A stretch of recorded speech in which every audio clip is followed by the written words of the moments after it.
Welcome to the August 29th edition of the High School Football Roundup podcast. I'm Walter Johnson, and from now till around 8 o'clock Eastern Daylight Time, I'm going to talk some high school football here in the Albany and Southwest Georgia area. So, got plenty of things to talk about on this edition of the High School Football Roundup podcast. So there's no time to waste. I'm going to go ahead and get started. It's hard to believe that 2 weeks of the Georgia high school football regular season have come and gone. So that's if you count the limited schedule on the 0 week, or the week of August 18th. And that includes the Corky Kell Kickoff Classic. And the games played on August 17th in Macon and August 18th and 19th in Macon. You see Lee County won on Thursday, August 17th in Macon, 21-17 over Mary Persons. And while Colquitt County came from behind, and with about 5:38 to go, 5:38 to go, and the Packers defeated Norcross on Saturday, August 19th, up in Atlanta at the new Georgia State Stadium, or the stadium formerly known as Turner Field, which was the home for the Atlanta Braves for the last 20 years. And it'll be interesting to see, and believe it or not, and the Georgia State University football team will play their first ever game in the newly renovated stadium on Thursday night, August 31st, when they play host to Tennessee State, the FCS Ohio Valley Conference. So it'll be interesting to see how that turns out. But back to the high school football close to home here in Southwest Georgia, and as I mentioned at the top of this podcast, 2 weeks of the Georgia high school football regular season have come and gone. Or in the case of the GISA, 3 weeks. And so far, there have been mixed results for teams in Dougherty and other surrounding counties in the post-Albany high school era. And for those of you listening for the first time, or reading the column online, and you can go to southwestgeorgianetwork.com for that. And the Dougherty County Board of Education voted on June 6th, 2017 to close Albany High Good, and that was effective immediately. And that move, of course, leaves the Dougherty County school system with only 3 high schools in Dougherty, Monroe, and Westover.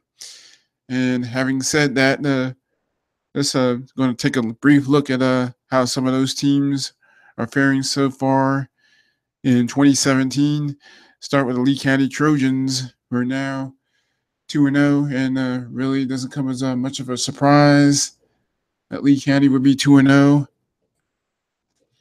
And especially ever since Dean Fabrizio has been the head coach. He became the head coach in 2008. And prior to Fabrizio taking over at Lee County, and they had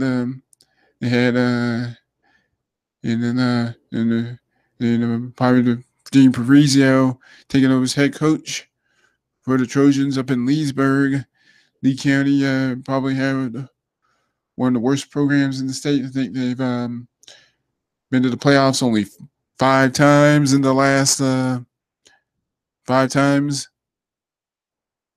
over in the 37 years or so before Fabrizio took over. And in the last 8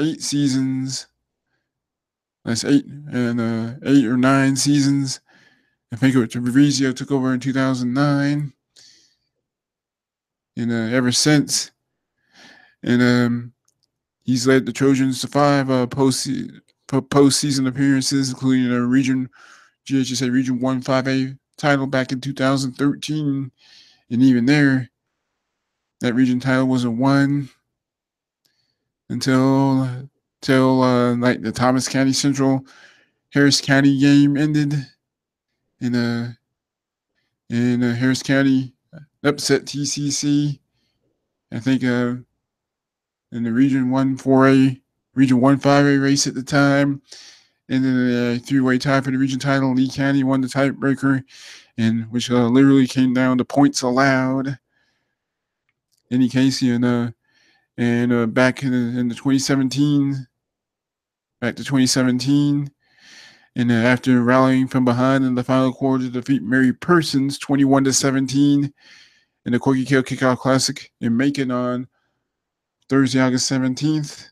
The Trojans from Leesburg had a much easier time in their home opener last Friday as they defeated the Bainbridge Bearcats 38-13. And they'll look to start the season at 3-0 for the 7th year in a row this Friday when they host Hardaway. An interesting thing is seeing some of the stats from last week's game. And according to the Georgia High School Football Daily Newsletter at ghsfdaily.com, quarterback Jace Orndorff finished 15 out of 30 passing, completed 15 out of 30 passes for just over 200 yards, 209 to be exact, and also had 2 touchdowns. And Sean Darius Kimbrough rushed for 89 yards on 18 carries. And wide receiver Ty Terrell had 6 catches for 115 yards and a touchdown. And Tay Mayo also had 2 receptions and taking one back for a pick 6 or touchdown, defensive touchdown. And Bainbridge running back Damian Pierce, who was a Super 11 pick by the Atlanta Constitution, rushed for 174 yards and 28 carries. But of course, that would not be enough. And as Lee County wins easily, 38-13, much easier time for Lee County in their home opener, and compare it to the game in the Corky Kell Classic. And again, Lee County hosts Hardaway out of Columbus this Friday, and at Trojan Field. And you got the Monroe, next up, the Monroe Tornadoes from here in Albany. And the Tornadoes down the Westover Patriots 21-6 the final score. And the first game played at Hugh Mills Stadium since the sudden shutdown of Albany High. And big win for the Tornadoes. And who are 1-0 on the season. And last season, the Tornadoes shut out the Patriots 12-0. And next up for the Tornadoes, they'll be heading down to Thomasville, Georgia, to take on the Bulldogs in the game that was canceled due to Hurricane Hermine, spelled Hermine, Hurricane Hermine. And of course, we're focusing people in Texas, and especially around Houston, and dealing with the aftermath of Hurricane Harvey. And the last check, Louisiana was getting pummeled with all that heavy rainfall and what was left of Harvey. Now a tropical storm, it's become a tropical depression. And by this weekend, it appears that Harvey's going to be just a mere memory. In any case, and Monroe will be on the road against the face of Thomasville team that won their against the Bulldogs team that won their program's 700th game all time with a 41-7 blowout over arch rival Thomas County Central. And thinking about Thomasville, I mean, talking about a Bulldogs team, that's 2-0 on the season, and both of their wins so far have come against higher classification teams. And a couple of weeks ago,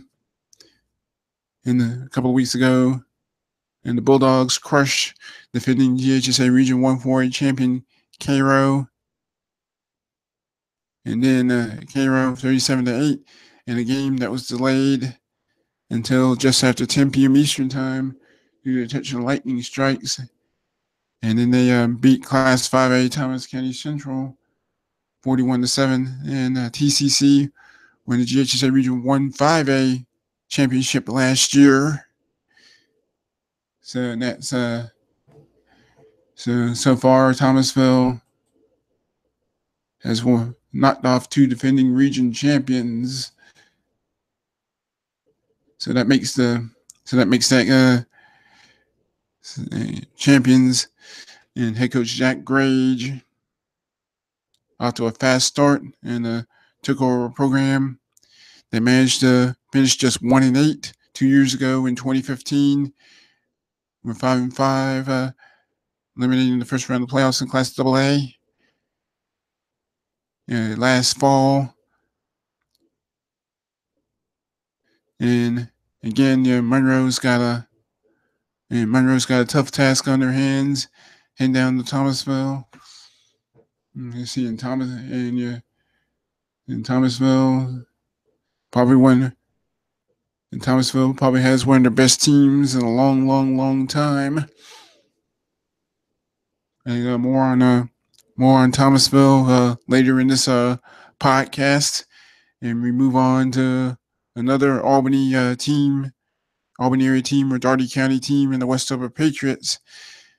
And the Patriots knocked off yet another defending region champion, GHSA Region 1 Single-A Pelham, 35-28 in their open on August 18th. But the Patriots struggled in their 21-6 loss to fellow Dougherty County school system arch rival Monroe in their home opener. So that leaves Westover's record at 1-1, 1 win, 1 loss. And the Patriots will get a much-needed bye week before returning to Humel Stadium to do battle with Dougherty on September 8th. And the Westover's thinking, and whenever you had that bye week, on the schedule, and you just make the best of it, and use that time to correct your mistakes, and try to see out number one, try to find out what went wrong after you lose a game, and you fix those mistakes. Try to be better for the next contest. And Westover is off this week and back at Humel Stadium next week on Friday, September 8th against Dougherty. And speaking of the Trojans from East Albany, they bounced back from a 29-28 season opening loss to Turner County with a win on the road, outlasting the Mitchell County Eagles down in Camilla, Georgia, 18-14 the final score. And Dougherty scored a touchdown late in the fourth quarter to come from behind. And an 18-14 final score. And it seemed like Dougherty struggled with their extra points. And then if they you make an extra point or two. If you make an extra point or two, and you can if you make an extra point or two, and then had Dougherty made 3 of their extra points, or at least converted a 2-point play, or make the 2-point conversion, score likely would have been 21-14 instead of 18-14. But still, like the saying goes, a win is a win for head coach Corey Joyner and company. So once again, last Saturday, August 26th, the Dougherty Trojans defeated the Mitchell County Eagles on the road in Camilla, Georgia. Final score, Dougherty 18, Mitchell County 14. And they're going to move right along to the Worth County Rams and the new head coach, Ben Simmons. And the Ben Simmons era has gotten off to a rough start in Sylvester as the Rams followed up a 30-13 loss to Thomas County Central with a 27-13 loss at home to Turner County. And the Rams will hit the road for the first time this week as they travel to Middle Georgia to face veterans. The Veterans Warhawks coming in at 1-1 on the season. And it's been a rough, as I mentioned, a rough start for a really rough start for rough start for Ben Simmons and the Worth County Rams. And they'll face a veterans team that made the playoffs last year in 5A. And Thomas County Central finished 8-4 last season, and they missed the playoffs. Thomas County Central got to the second round of the playoffs, and their season ended there. And how about the Deerfield Windsor Knights? And going briefly into the GISA, the Deerfield Windsor Knights from Albany, and the Knights split their first two games of 2017, and they traveled to Sharpsburg, Georgia, a tiny town and tiny community, 10 miles east of Noonan in Coweta County, and roughly almost not even an hour or so southwest of Atlanta. And Deerfield Windsor defeated Trinity Christian 26-21 on the road.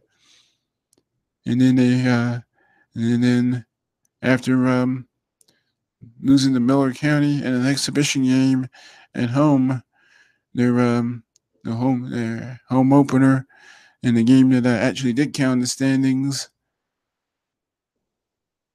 on August and that should be August 11th when Deerfield Windsor defeated Trinity Christian of Sharpsburg.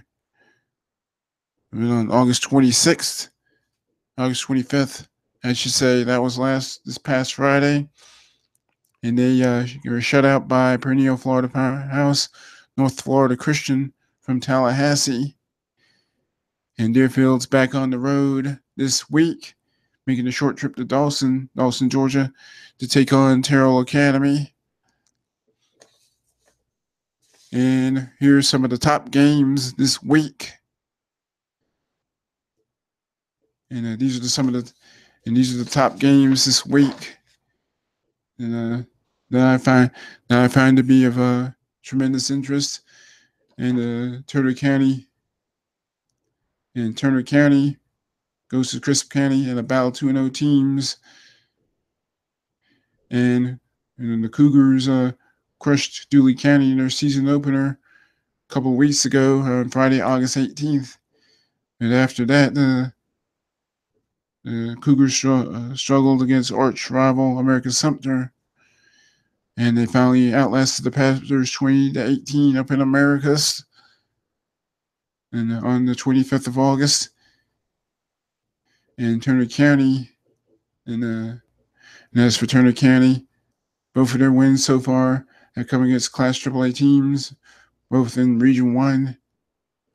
And Turner County edged Dougherty 29-28, a 1-point victory at home last week. Home on the 18th and last week. They picked up a 27-13 win over Worth County in Sylvester. And should be one of the state's best matchups this week. Turner County and Crisp County should be one of the state's best matchups, and send that 2-0 on the season. And how about looking at the rankings? According to the Georgia High School Football Daily, or the Georgia, and let's see if you can see. in Crisp County. Crisp County's at number 5. And you see in Turner County, and Crisp County's ranked number 5 in Class AAA. And you go down to single A public schools. And Turner County moved up 3 spots from number 9 to number 6 after the win over Worth County. And Turner County will get a pretty stern test.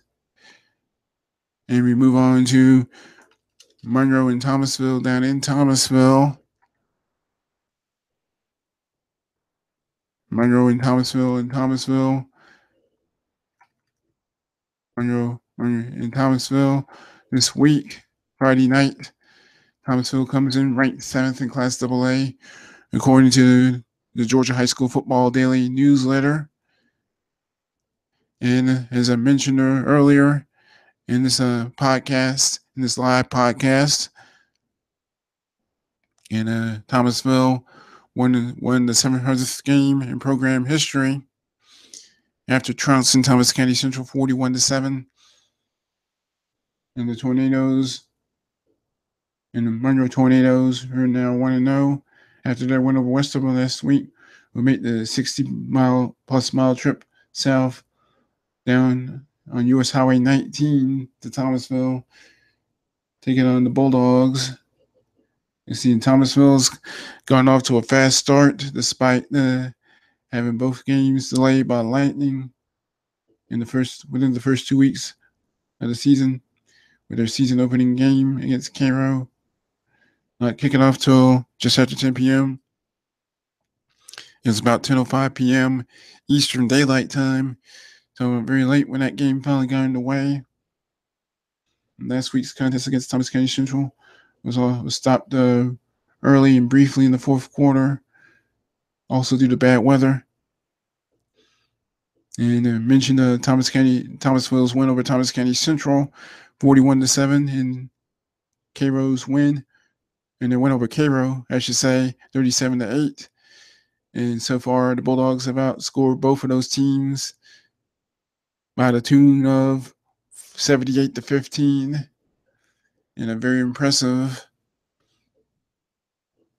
And with the win over Thomas County Central, not only did Thomasville win its 700th game ever, it also tied its series with TCC at 25 wins apiece. And then last year, TCC beat Thomasville to take their first ever lead in the series. But with Thomasville's win over TCC last week, and that series is all tied up again.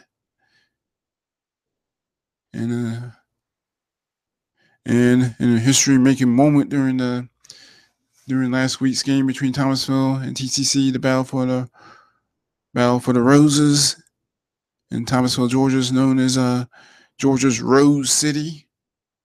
They had the Rose Parade every spring. And Thomasville kicker Carl Blackmore made a school record 57-yard field goal. Broke his own record of 53 just before that. Carl Blackmore, and a name to pay attention to.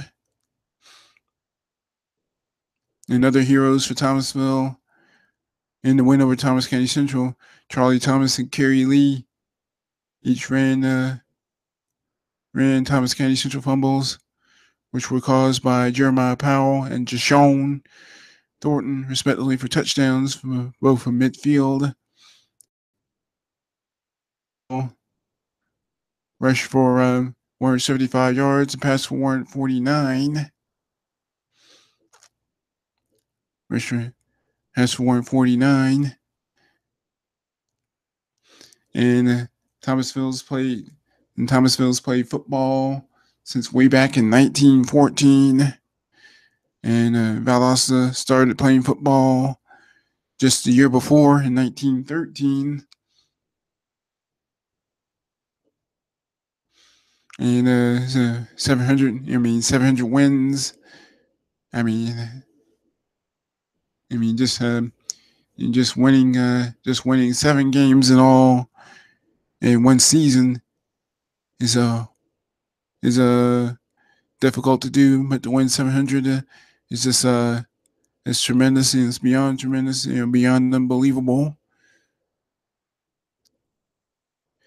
And in the beginning of last season, 2016, Val also won its 900th game in program history, the only high school football program in the nation to win at least 900 games in the history of their program. In any case, Thomasville will go for win number 701 this Friday, September 1st, 2017, against the Monroe Tornadoes. And one more top game to look at. The Thomas County Central when I say Thomas County Central, I meant the Colquitt County Packers are 2-0, and they'll face last year's Class 6A runners-up in the Tucker Tigers, Tucker, Georgia, in the Metro Atlanta, DeKalb County. And the Packers continue their run of playing one of the toughest schedules in the state of Georgia, if not the nation, as they play host to the Tigers, who lost to Valdosta. And as mentioned just a few seconds ago, the Tigers lost to Valdosta in last year's Class 6A state title game. And the Pack picked up wins over Norcross 20-17 at the Corky Kell Kickoff Classic in Atlanta on August 18th. And Norcross, one of those perennial powers, coming off a state championship of several years back. And then they rolled past Vista Murrieta out of California, 26-7 in their home opener last week. And Vista Murrieta, after playing the game down in Moultrie last Friday, they headed up to Atlanta to see the Falcons' first ever game in the new Mercedes-Benz Stadium. And for anyone that cared, the Falcons fell to the Arizona Cardinals 24-14.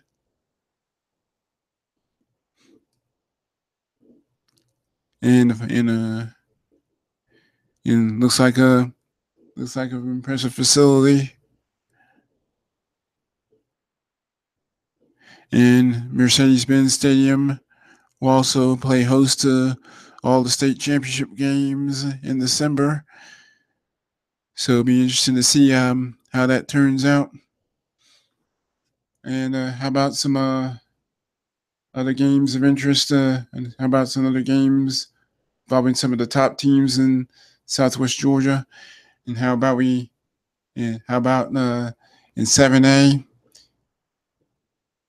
And before we even get to that, Colquitt County comes in at number 2 in Class 7A according to Georgia High School Football Daily. And Dejan Edwards rushed for 120 yards and 2 touchdowns on 11 carries.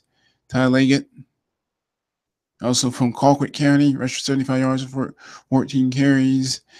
And then Vista Murrieta, which entered that game as the number 21 ranked, as the 21st ranked team in all of California, according to Max Preps, was held to just 125 yards of total offense. And as I mentioned, they'll face Tucker. Tucker's not only the Class 6A runner-up from a year ago, they're also ranked the number 1 in the state, number 1 in 6A. And Tucker, by the way, rolled past Lakeside Atlanta for their second win of the season in as many contests. And so that should be a huge game. That should be a huge game down in Moultrie, Tucker, in Colquitt County. And how about Lamb again? Other games of interest here in South Georgia.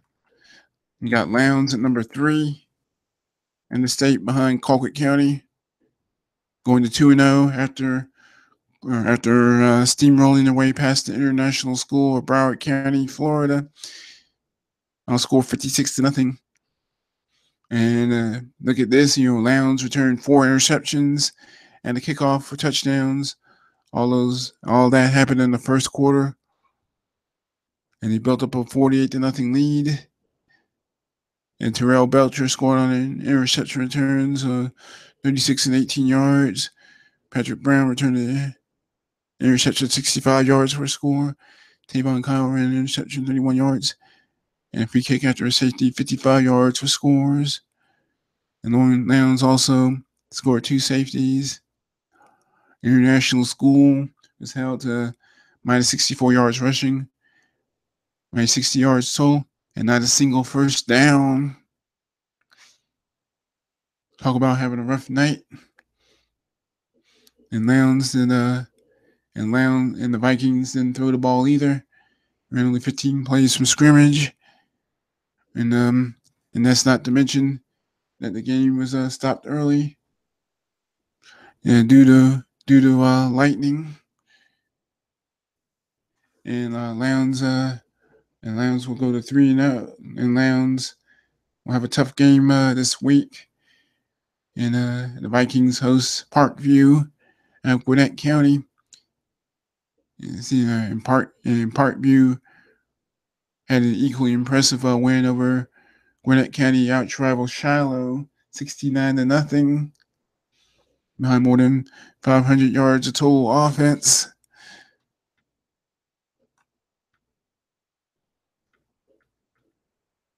Valdosta, the defending Class 6A state champions, beat Woodland of Stockbridge in the final score, 26-0. And Valdosta went up 26-0 when Tyler Berrien returned the second half kickoff, 90 yards for a touchdown. And then the rest of the game was wiped out due to weather delays. And Valdosta held Woodland to 48 yards of total offense. And Valdosta welcomes Wayne County to town for their next game this Friday. And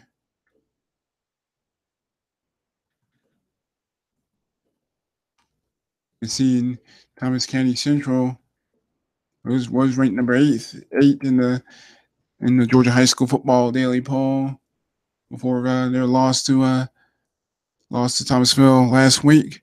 And this week, the Jackets will try to bounce back, taking on Cairo, and the Syrup Makers have had 1 week to get the loss to Thomasville out of their system in the battle for the syrup pitcher, getting crushed 37-8. In the Cairo and Thomas County Central. And Cairo and Thomasville, the city of Cairo versus the city of Thomasville for the syrup pitcher.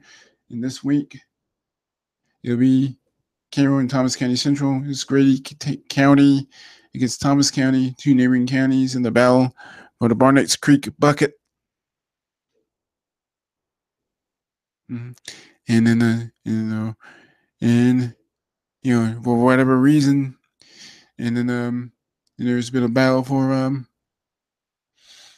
whatever reason, there's been a battle for that bucket, the Barnett's Creek bucket.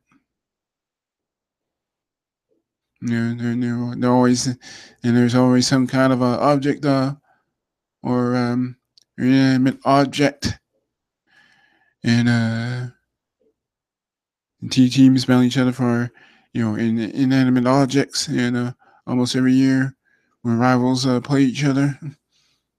Well, that's what's happening. Cairo and Thomas County Central at the Jackets Nest, just outside of Thomasville, doing battle for the Barnett's Creek bucket, and not only for a bucket and bragging rights, but I think the winner of that game will get some much needed momentum for the rest of the way, try to set the tone for the rest of the season with a win. And K-Rose looking to not go to 0-2. And find themselves behind the 8 ball going forward.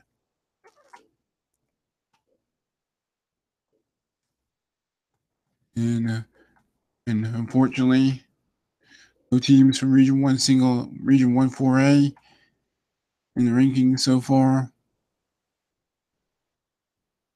And how about Mary Persons out of Middle Georgia, Forsyth? And after that lost to Lee County in the Corky Kell Classic on August 17th, that Thursday night. And the Bulldogs got their first win of the season, defeating their arch rivals just up the road in Jackson, 28-7. JT Hardage was 13-19, passing for 440 yards. And Braylon Harvey had 13 carries, had 85 yards and 13 carries as far as rushing. Mary Persons held Jackson to just over 150 yards, total yards, and 6 first downs.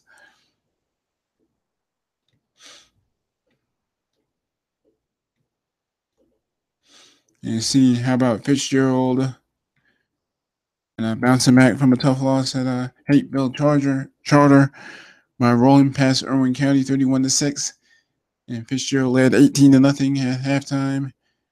Ran 76 plays in scrimmage. Had 307 yards of total offense to only 208 for Irwin County. And this Friday, the Hurricanes head down to Kingsland, Georgia to face Camden County.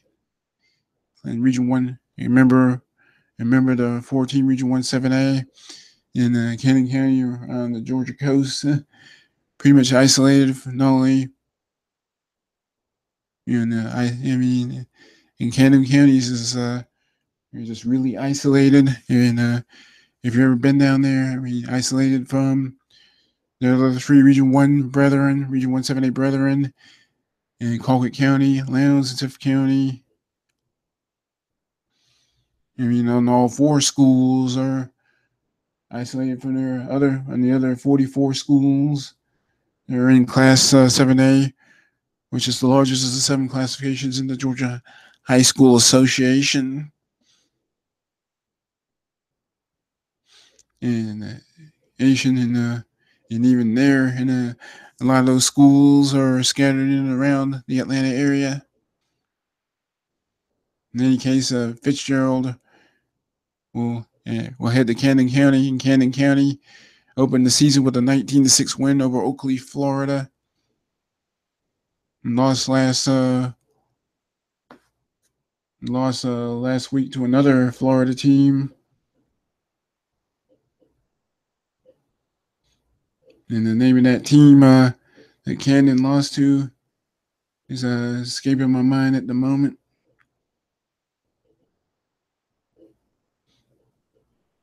But Fitzgerald will it's Fitzgerald and Camden County at Camden County this Friday in a season matchup.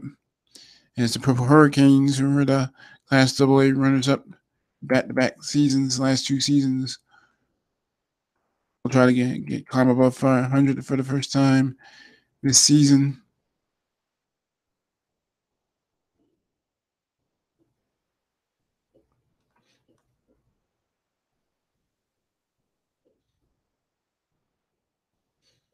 I see in Clinch County in southeast Georgia, in the number 1 ranked team in single A public schools, according to the Georgia High School Football Daily Newsletter, now 2-0 with a 42-6 rout of McIntosh County Academy.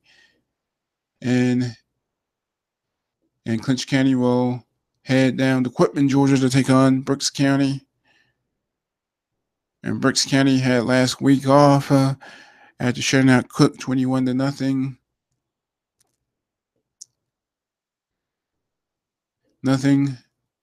Class AAA Cook. And that should be one good ball game this Friday down in Quitman, Georgia, sandwiched right between and Thomasville and Valdosta. Got Thomasville to the west, Valdosta and Lisa on US 84, US Highway 84. And let's see, and really quickly, how about a few other games of really quickly, if I can, how about some other games of interest in Southwest, South Central Georgia.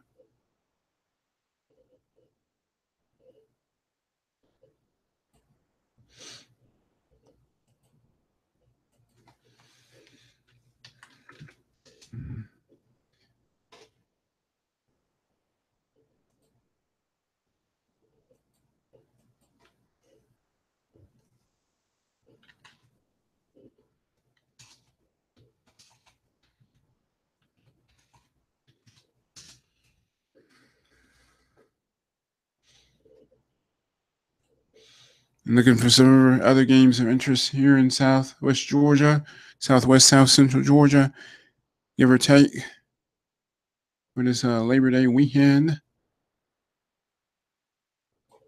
And 0-2 Terrell County, 0-2 Terrell County Green Waves will look to bounce back. And actually they'll try to get their first win of the season when they travel down to Pelham, Georgia to take on the Pelham Hornets. In Pelham, after losing a heartbreaker to Westover of Albany, 35-28. Got their first win of the season, blasting Baconton Charter, 47-0. And Terrell County send that 0-2 on the season. Be shut out at home, 39-0 by Taylor County. And then falling on the road at Miller County last week, 34-18.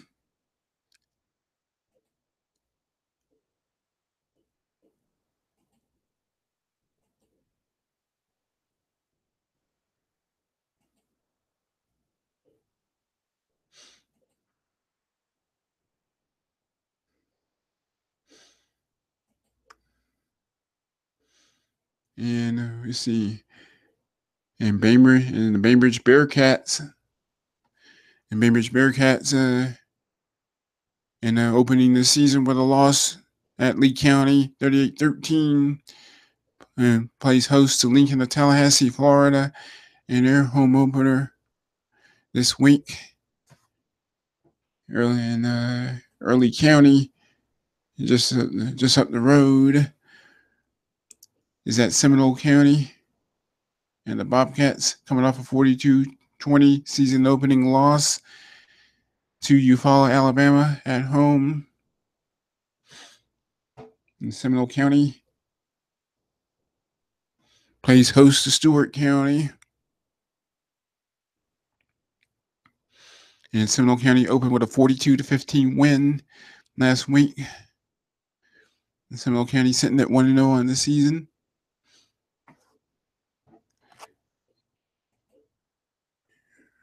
And the Randolph Clay Red Devils out of Cuthbert, Georgia, opened their season with a 24-18 loss at Abbeville, Alabama, in this past Friday.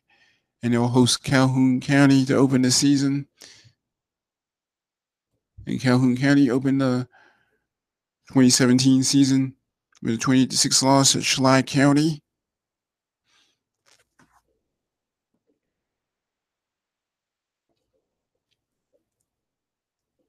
In Miller County, whom I mentioned earlier, and defeated Terrell County 34-18. And they're on the road against Mitchell County. And the Eagles will be looking for win number 1 under new head coach Deshaun Brock. And Deshaun Brock replaced Larry Cornelius as Mitchell County's head coach during this past off season. In case the Eagles will be looking for win number 1 this week. So I think Yeah, see, that's wrong. Metro County's at Stewart County this week.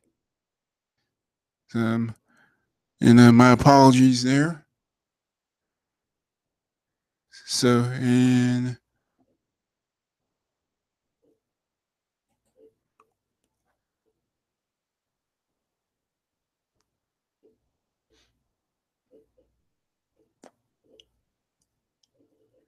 let's see,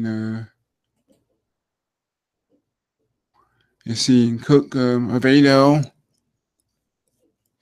already off to an 0-2 start, being shut out by Brooks County, 21-0 in their first game of the season on August 18th, and then following 31-7 at Tiff County, and the Hornets will be on the road again this week, taking on the Brunswick Pirates around the Georgia coast.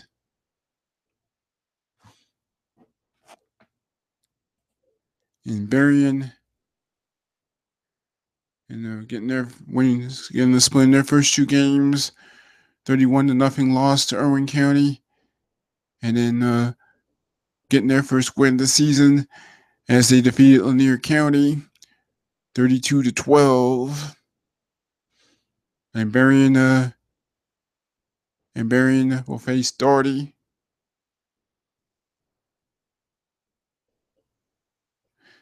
So Dougherty will host, and Dougherty's going to be at home for the first time all season, taking on Berrien. And Dougherty was supposed to play at Berrien last year, but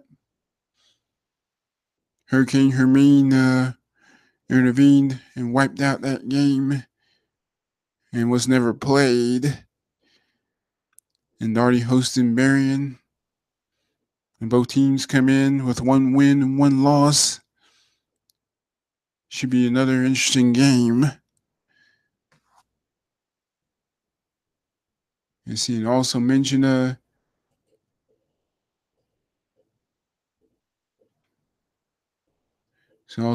Deerfield Windsor.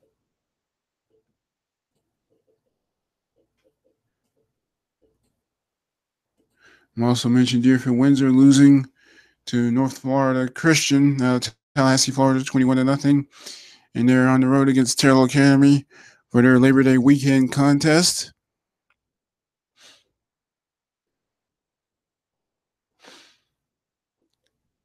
And see how about some and we got let's see, in Westwood's 2-1 on the season, crushing First Presbyterian Christian 59-6, outlasting Windsor Academy 13-9 before losing their first game of the season to Southland Academy 44-6. Westwood hosts Georgia Military College in their first game of in an exhibition game this Friday, September 1st. And let's see, getting close to the top of the hour, 8 o'clock at 7:59 p.m. Eastern Daylight Time. So I'm going to end this latest installment of the High School Football Roundup podcast for Tuesday, August 29th, 2017, or 2017. And I'm your host, Walter. This has been your host, Walter Johnson, and hosting the High School Football Roundup podcast. Remember to visit our website at southwestgeorgianetwork.com. Remember to follow the Southwest Georgia Network on Twitter at SWGA Network. And there you'll find the link to the Southwest Georgia Network YouTube channel. And just click on that link. It says youtube.com/channel/ U, uppercase C, 97, and followed by a combination of upper and lowercase letters. Again, this is Walter Johnson for the High School Football Roundup podcast. I thank you for listening, and have a good night. And so long, everybody.